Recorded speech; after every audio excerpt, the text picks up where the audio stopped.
Class 12th का chapter 3 change in profit sharing ratio continue करेंगे। Last video में हमने गुडविल का अकाउंटिंग ट्रीटमेंट सीखा था, उसका लिंक आपको आई बटन में मिल जाएगा। आज की इस वीडियो में हम accumulated losses and free reserve का अकाउंटिंग ट्रीटमेंट सीखेंगे, तो वीडियो को एंड तक देखें। स्टार्ट करते हैं आज का वीडियो। पहले हम एक्यूमुलेटेड लॉसेस का अकाउंटिंग ट्रीटमेंट समझेंगे। देखिए एक्यूमुलेटेड लॉसेस में क्या क्या इंक्लूड किया जाता है, इसके एग्जांपल हैं। फर्स्ट देखिए advertisement suspense account, deferred revenue expenditure, fictitious asset and profit and loss का डेबिट बैलेंस। देखिए एडवर्टाइजमेंट सस्पेंस और डेफर्ड रेवेन्यू एक्सपेंडिचर लगभग सिमिलर ही हैं, क्योंकि डेफर्ड रेवेन्यू एक्सपेंडिचर में मेन आपका एडवर्टाइजमेंट एक्सपेंडिचर ही इंक्लूड किया जाता है।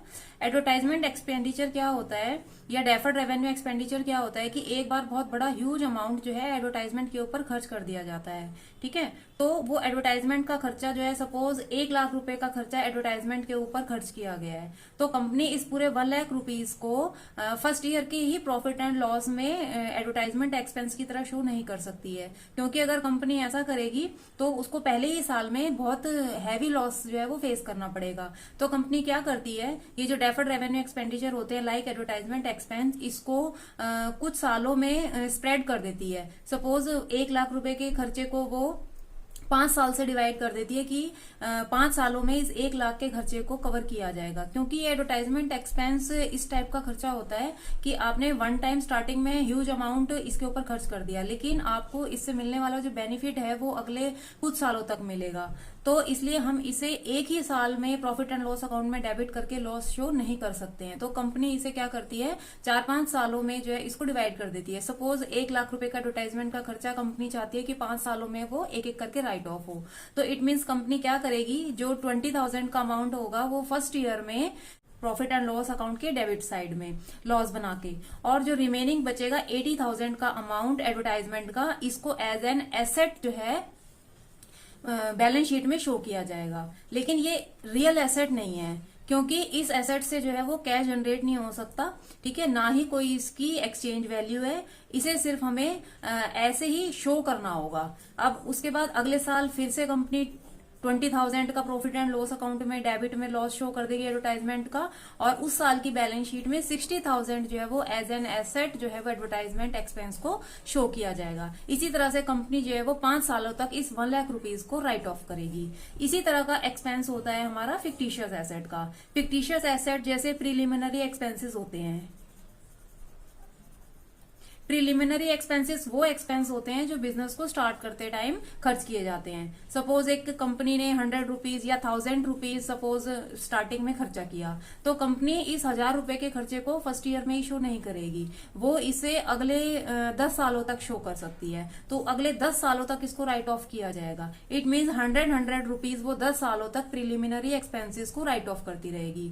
और फिक्टिशियस एसेट जो प्रीलिमिनरी एक्सपेंसेस है वो एज एन एसेट जो है वो फर्स्ट ईयर में 900 बैलेंस शीट के एसेट साइड में शो हो जाएगा। इसी तरह से नेक्स्ट ईयर के प्रॉफिट एंड लॉस अकाउंट में 100 रुपीज का प्रीलिमिनरी एक्सपेंसेस रिटर्न ऑफ किया जाएगा, और उसके अगले उसी साल में फिर 800 रुपीज जो है वो बैलेंस शीट में as an fictitious asset show किया जाएगा। तो ये फिक्टिशियस एसेट वो एसेट होते हैं जिनको आप सेल नहीं कर सकते हैं, ना ही इनसे कोई कैश जनरेट होता है। तो ये एक तरह से कंपनी के लिए पूरा टाइप से ही होता है कि इसको जो है वो कंपनी कैश में कन्वर्ट नहीं कर सकती है, लेकिन उसे एज एन एसेट इसको शो करना होता है। तो ये थे हमारे तीनों टाइप के example, advertisement suspense, deferred revenue expenditure और फिक्टिशियस एसेट, ठीक है। इसका तो इस तरह से ट्रीटमेंट होता है। उसके बाद है प्रॉफिट एंड लॉस अकाउंट का डेबिट बैलेंस। ये क्या होता है, ये प्रॉफिट एंड लॉस अकाउंट का डेबिट बैलेंस है। तो ये तो आपको पता ही है कि 11th में जब आपने ट्रेडिंग और प्रॉफिट एंड लॉस अकाउंट बनाया था, तो प्रॉफिट एंड लॉस अकाउंट का जो बैलेंस डेबिट आता है तो वो लॉस शो करता है। तो ये वही वाला लॉस है, प्रॉफिट एंड लॉस अकाउंट का डेबिट बैलेंस, ठीक है। ये जो चारों टाइप के लॉसेज हैं इनको एक्यूमुलेटेड लॉसेस बोला जाता है, और इनको ट्रीट करने के 2 केस होते हैं। एक है केस नंबर फर्स्ट और एक है आपका केस नंबर सेकेंड। तो केस फर्स्ट में क्या होता है, पार्टनर्स डिसाइड करते हैं कि ये जो लॉसेज हुए हैं इनको राइट ऑफ करना है, ठीक है। या फिर आपको ऐसे लिखा हो सकता है partners decide not to show them in the books, partners जो हैं इस टाइप के खर्चों को बुक्स में शो नहीं करना चाहते हैं। या फिर इस तरह से लिखा होगा partners want to distribute losses, की पार्टनर आपस में ये लॉस जो है वो डिस्ट्रीब्यूट करना चाहते हैं। तो इन तीनों में से कोई भी ऑप्शन आपको क्वेश्चन में गिवन हो सकता है, ठीक है। तो आपने इसका फिर ट्रीटमेंट क्या करना है, इसके लिए आपको जर्नल एंट्री पास करनी है। जो आपकी जर्नल एंट्री होगी, ये जो है लॉस है, तो लॉस जो है वो पार्टनर्स कैपिटल अकाउंट के डेबिट में शो होता है। तो आपने पार्टनर्स कैपिटल अकाउंट डेबिट करके और टू एक्यूमुलेटेड लॉसेस, जो भी लॉस होगा चाहे वो एडवर्टाइजमेंट का हो या प्रॉफिट एंड लॉस का हो, आप वो यहाँ पे लिख देंगे और ये लॉस जो है वो राइट ऑफ हो जाएगा। नरेशन बन जाएगी being accumulated losses return of in old ratio. आपने पार्टनर्स के ओल्ड रेशो में इस लॉस को डिस्ट्रीब्यूट करना है, ठीक है। उसके बाद केस सेकंड देखिए, partners do not want to write off the losses. Partner जो है लॉस को राइट ऑफ नहीं करना चाहता है। Partner want the losses to be continue in the books, वो बुक्स में लॉस को कंटिन्यू शो करना चाहता है।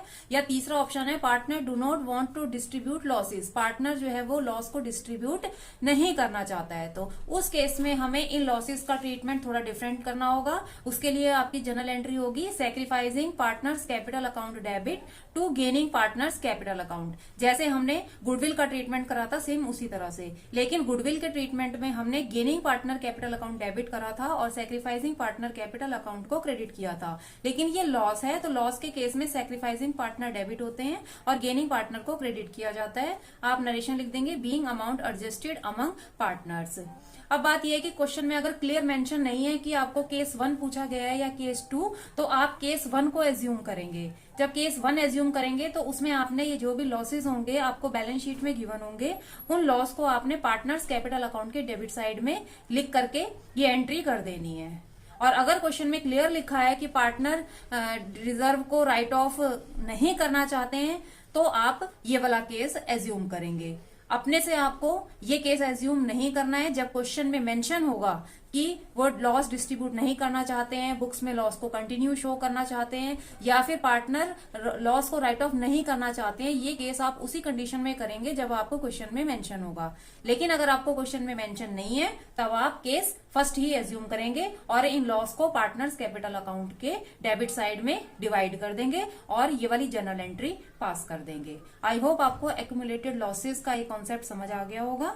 अगर समझ आ गया है तो प्लीज वीडियो को लाइक कर दें। और इसके बाद हम देखते हैं फ्री रिजर्व का ट्रीटमेंट किस तरह से होगा।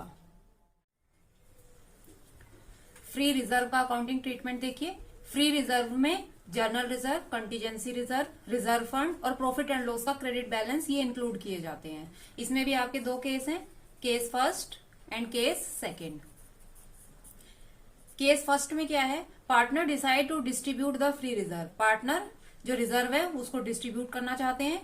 सेकेंड ऑप्शन है partner decide not to show them in the books, partner journal reserve, contingency reserve in सारी चीजों को बुक्स में शो नहीं करना चाहते हैं। तो इसके लिए जर्नल एंट्री बनेगी free reserve account debit to partners capital account. एक तरह से ये पार्टनर के लिए प्रॉफिट होता है कि जनरल रिजर्व का, कंटीजेंसी रिजर्व का या रिजर्व फंड का अमाउंट पार्टनर्स को क्रेडिट किया जा रहा है, या प्रॉफिट एंड लॉस का क्रेडिट बैलेंस जो की प्रॉफिट होता है वो प्रॉफिट पार्टनर कैपिटल अकाउंट में क्रेडिट किया जा रहा है। तो इस जनरल एंट्री में पार्टनर्स कैपिटल अकाउंट क्रेडिट है और फ्री रिजर्व जो भी रिजर्व आपको क्वेश्चन में गिवन होगा वो रिजर्व आपने डेबिट कर देना है और जनरल एंट्री पास कर देनी है। इसका जो नरेशन है वो है being free reserve distributed in old ratio, ये रिजर्व भी आपको ओल्ड रेशो में ही पार्टनर्स में डिस्ट्रीब्यूट करने हैं। केस सेकंड देखिए, partners do not want to distribute the free reserve, partner distribute नहीं करना चाहते हैं फ्री रिजर्व को, या फिर partner decide to show them in the books, या पार्टनर्स बुक में शो करना चाहते हैं ये सारे रिजर्व को। तो उस केस में हमारी एंट्री बिल्कुल सेम गुडविल के जैसे होगी, जैसे हमने गुडविल के केस में अपनी एंट्री पास की थी, gaining partners capital account debit to sacrificing partner capital account. Narration pass कर देंगे being amount adjusted among partners. In case में भी आपका वही फॉर्मूला एप्लीकेबल है कि क्वेश्चन में जब तक केस 2 मेंशन नहीं होगा आपने उसको अप्लाई नहीं करना है, और अगर क्वेश्चन में कुछ भी नहीं मेंशन है जनरल रिजर्व, कंटीजेंसी रिजर्व के बारे में, तो आपने उसे पार्टनर्स में डिस्ट्रीब्यूट कर देना है और आप केस फर्स्ट एज्यूम करेंगे और ये वाली जनरल एंट्री पास करेंगे और पार्टनर्स कैपिटल अकाउंट में इनको डिस्ट्रीब्यूट कर देंगे क्रेडिट साइड में। तो आई होप आपको ये फ्री रिजर्व का कॉन्सेप्ट भी समझ आ गया होगा। अब हम इन दोनों कॉन्सेप्ट को क्वेश्चन करके समझेंगे। देंगे X Y and Z are partners in the ratio of 4:3:2। It means ये 4:3:2 ओल्ड रेशियो है, जिसमें एक्स वाई जेड अपना प्रॉफिट डिस्ट्रीब्यूट कर रहे थे। फ्रॉम 1 अप्रैल 2017 दे डिसाइडेड, 1 अप्रैल 2017 को उन्होंने डिसाइड किया कि वो अपना प्रॉफिट इक्वल बांटेंगे, मीन्स 1:1:1। तो इट मीन्स ये न्यू रेशियो हुआ। On that date their books showed the following item. उस डेट को उनकी बुक्स में कुछ आइटम शो हो रहे हैं। नंबर 1 प्रॉफिट एंड लॉस का credit balance, number 2 journal reserve, number 3 workman compensation reserve, number 4 advertisement suspense account. अब इसमें ये जो 3 चीजें हैं, profit, journal reserve and workman compensation, ये तीनों चीजें हैं फ्री रिजर्व, जो अभी हमने कॉन्सेप्ट में इनका ट्रीटमेंट सीखा था। और ये जो 4th आइटम है एडवर्टाइजमेंट सस्पेंस का, ये है accumulated losses. Record the necessary journal entries. आपको जर्नल एंट्री पास करनी है। तो देखिए इस क्वेश्चन की जर्नल एंट्री कैसे पास होगी। सबसे पहले हम ये फ्री रिजर्व की जर्नल एंट्री पास करते हैं और उसके बाद हम लॉस की सेपरेट एंट्री पास करेंगे। तो फर्स्ट एंट्री पास होगी 2017 1 अप्रैल को। अब इस क्वेश्चन में हमें केस फर्स्ट ही एज्यूम करना होगा, क्योंकि पार्टनर्स ने कुछ भी नहीं बताया है इसके अंदर कि वो प्रॉफिट को, रिजर्व को डिस्ट्रीब्यूट करना चाहते हैं या नहीं डिस्ट्रीब्यूट करना चाहते। तो मैंने कॉन्सेप्ट में आपको बताया था कि अगर क्वेश्चन में क्लियर मेंशन ना हो रिजर्व या लॉस को डिस्ट्रीब्यूट करने के बारे में, तो हम केस फर्स्ट एज्यूम करेंगे, जिसमें लॉस को पार्टनर्स में डिवाइड कर दिया जाता है और प्रॉफिट और रिजर्व को भी पार्टनर्स में डिस्ट्रीब्यूट कर दिया जाता है। और ये सारी चीजें हमें इनके ओल्ड रेशियो में डिस्ट्रीब्यूट करनी है। तो हमें ये प्रॉफिट एंड लॉस अकाउंट का क्रेडिट बैलेंस, जर्नल रिजर्व और वर्कमैन कंपनसेशन रिजर्व, ये तीनों ही चीजें पार्टनर्स के लिए प्रॉफिट हैं और पार्टनर्स कैपिटल अकाउंट में क्रेडिट होंगी। तो इसकी जर्नल एंट्री देखिए, profit and loss account debit, journal reserve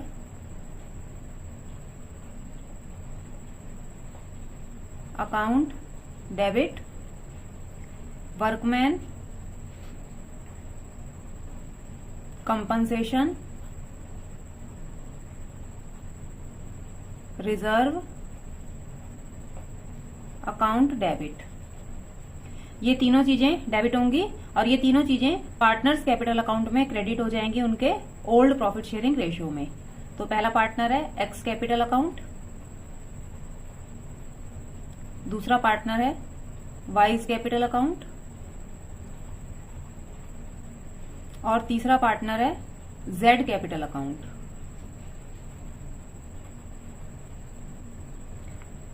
इनका प्रॉफिट शेयरिंग रेशियो लिख लेते हैं यहाँ पर, जिसमें इसको डिवाइड किया जाएगा। ओल्ड रेशियो है 4:3:2। इट मीन्स एक्स पार्टनर को 4/9 शेयर मिलेगा, वाई पार्टनर को 3/9 शेयर मिलेगा और जेड पार्टनर को 2/9 शेयर मिलेगा। अब हम प्रॉफिट एंड लॉस का अमाउंट लिख लेते हैं।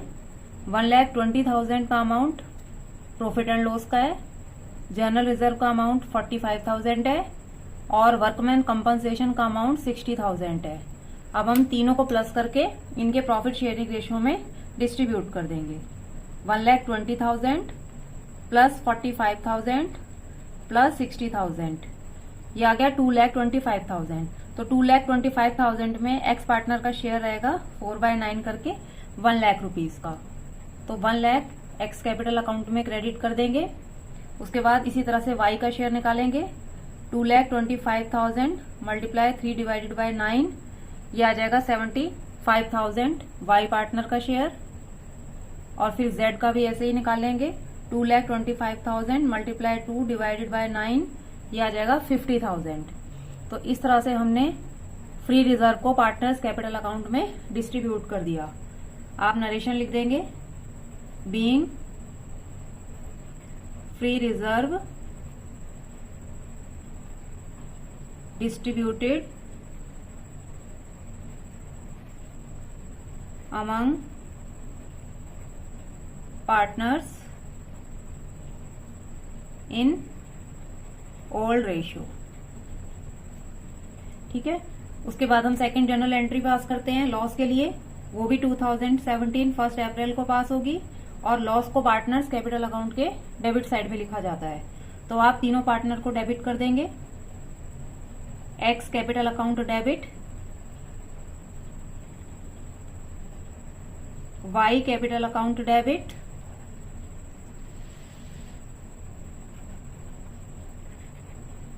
जेड कैपिटल अकाउंट डेबिट,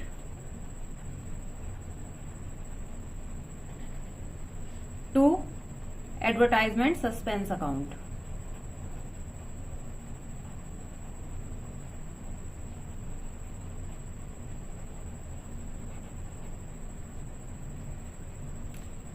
इनको भी ओल्ड रेशो में डिस्ट्रीब्यूट करना है।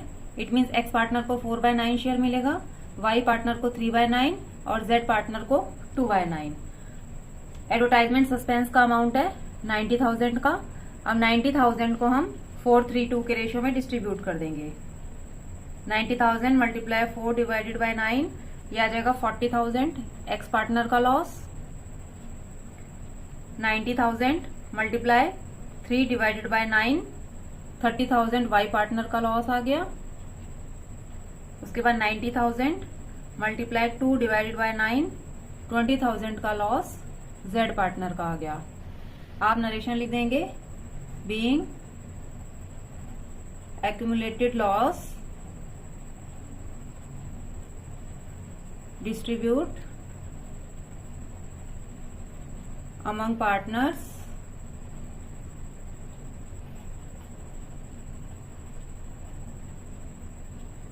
in old ratio।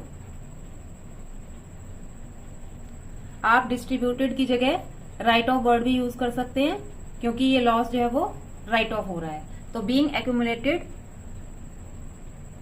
Loss distributed among partners या being accumulated losses write off among partners in old ratio.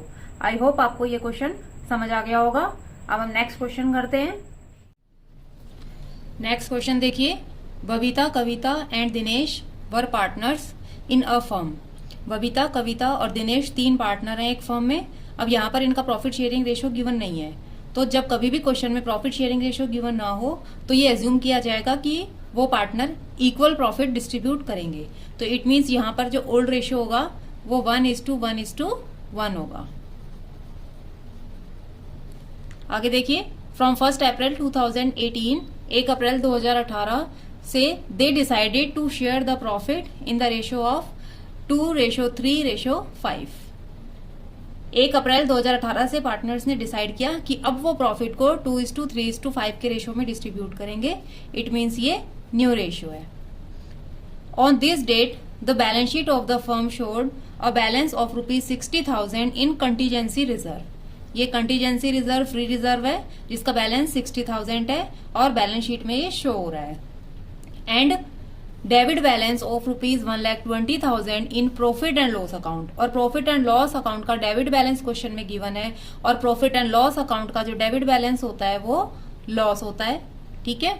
The goodwill of the firm was valued at ₹3,60,000। और इस question में हमें गुडविल का ट्रीटमेंट भी करने के लिए कहा गया है। Pass necessary journal entries for the above transactions in the books of the firm. Firm की बुक में जर्नल एंट्री करनी है। And also show your working clearly. और हमें वर्किंग नोट क्लियर बनाना है। तो स्टार्ट करते हैं इस क्वेश्चन को। सबसे पहले हम अपना कंटीजेंसी रिजर्व डिस्ट्रीब्यूट करेंगे among old partners in old ratio. ये कंटीजेंसी रिजर्व पार्टनर्स के कैपिटल अकाउंट में क्रेडिट होगा। तो आप पहली जर्नल एंट्री पास करेंगे, contingency reserve account debit.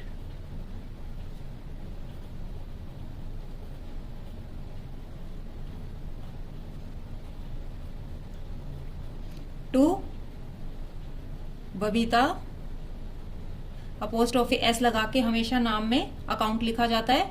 To Babita's capital account. उसके बाद टू नेक्स्ट पार्टनर है कविता, कविताज कैपिटल अकाउंट। उसके बाद नेक्स्ट पार्टनर है Dinesh, Dinesh apostrophe S capital account. इन तीनों पार्टनर में हमें कंटीजेंसी रिजर्व को डिस्ट्रीब्यूट करना है इनके ओल्ड रेशो में, और ओल्ड रेशो है 1/3, 1/3 और 1/3। तीनों का इक्वल रेशो था, नीचे इनका टोटल आ गया, तो 1/3 बी पार्टनर को मिलेगा, 1/3 कविता के पार्टनर को मिलेगा और 1/3 ही दिनेश पार्टनर को मिलेगा। अब हम कंटीजेंसी रिजर्व के अमाउंट को, जो कि 60,000 है, तीनों पार्टनर में डिस्ट्रीब्यूट कर देते हैं। तो तीनों का शेयर आ जाएगा 20,000, 20,000 एंड 20,000। आप नरेशन लिख देंगे, बीइंग कंटीजेंसी रिजर्व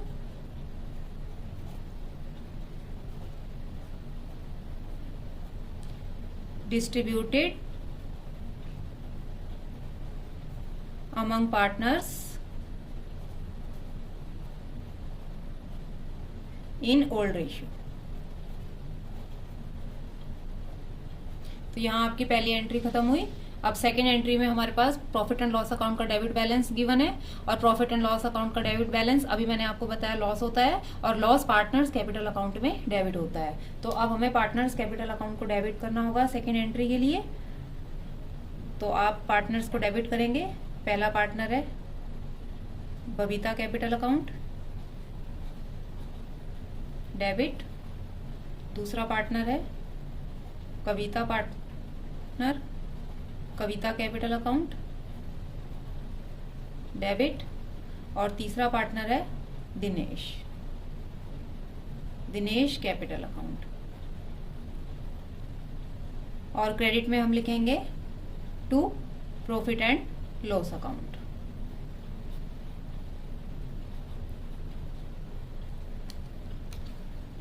इनका शेयर लिख देते हैं।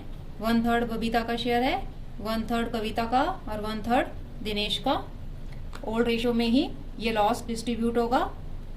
प्रॉफिट एंड लॉस का अमाउंट है 1,20,000 का, जो कि तीनों पार्टनर्स में इक्वली डिस्ट्रीब्यूट हो जाएगा। तो तीनों पार्टनर के पास अमाउंट आ जाएगा 40,000 का, 40,000 का, और थर्ड पार्टनर को भी 40,000 का अमाउंट ही मिलेगा। नरेशन लिख देंगे, बीइंग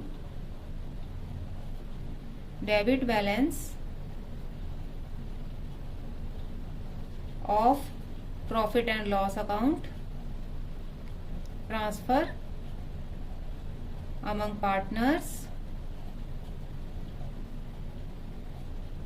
in old ratio।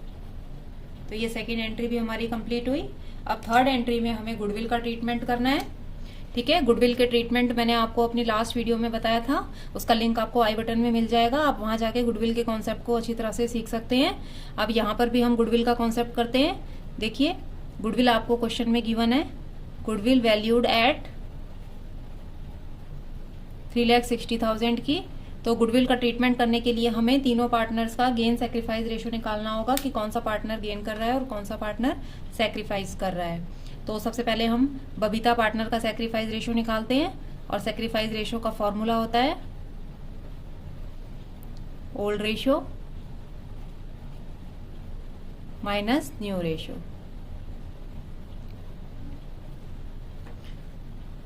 तो हम रेशियो कैलकुलेट करते हैं बबीता का। बबीता का ओल्ड रेशियो है 1/3 और न्यू रेशियो है 2/10। 30 एलसीएम आ जाएगा 10, 6। 4/30 पॉजिटिव आया है, इट मीन्स ये पार्टनर सेक्रीफाइस कर रहा है, और सेक्रीफाइसिंग पार्टनर को हम अपनी जर्नल एंट्री में क्रेडिट करते हैं। तो आप इसका अमाउंट कैलकुलेट कर लेंगे, क्रेडिटेड बाय 3,60,000 की गुडविल है और 4/30 सेक्रीफाइस शेयर है। इसे कैलकुलेट करेंगे, 3,60,000 मल्टीप्लाई 4 डिवाइडेड बाय 30, ये आ जाएगा 48,000 का अमाउंट। उसके बाद नेक्स्ट पार्टनर है कविता। कविता का भी ओल्ड शेयर 1/3 है और न्यू शेयर 3/10 है। एलसीएम 30 आ जाएगा, 10, 10 3 30 एंड 3 3 9।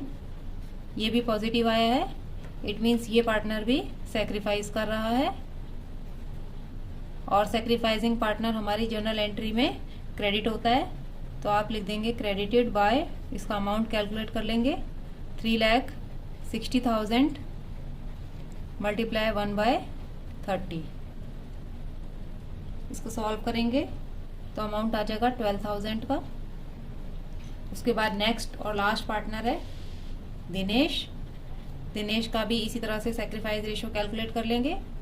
ओल्ड रेशियो है 1/3 और न्यू रेशियो है 5/10। एलसीएम निकालेंगे 30 आ जाएगा। 10 3 is 30 एंड 5 3 is 15। तो ये आ जाएगा माइनस का 5/30। ठीक है, तो ये पार्टनर आपका गेनिंग पार्टनर है, इसको गेन हो रहा है। अब इसका भी शेयर कैलकुलेट कर लेते हैं। अब गेनिंग पार्टनर को हमारी जर्नल एंट्री में डेबिट करना होता है, तो डेबिटेड बाय 3,60,000 की गुडविल है और 5/30 इसका शेयर आया है। इसको सॉल्व करेंगे तो ये अमाउंट आ जाएगा 60,000 का। तो इस तरह से हमने तीनों पार्टनर का अमाउंट कैलकुलेट कर लिया। अब हम अपनी जर्नल एंट्री पास करेंगे गुडविल के लिए। ठीक है, जो हमारी जर्नल एंट्री बनेगी, gaining partner capital account debit to sacrificing partner capital account.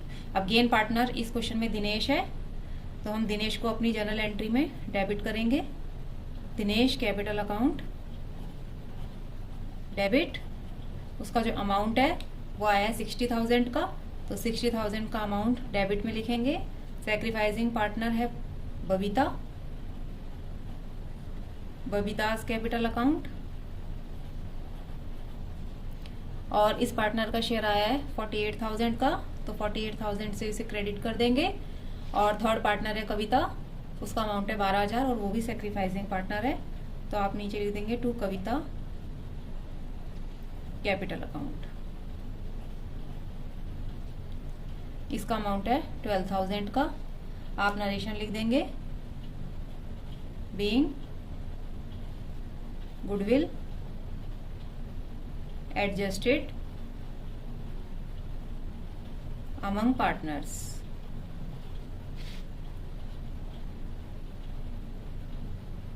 तो आई होप आपको ये क्वेश्चन अच्छी तरह से समझ आ गया होगा। वीडियो पसंद आए तो वीडियो को लाइक करें। इस चैनल पर हम 100% कंटेंट के साथ अकाउंटेंसी को इजी वे में समझेंगे।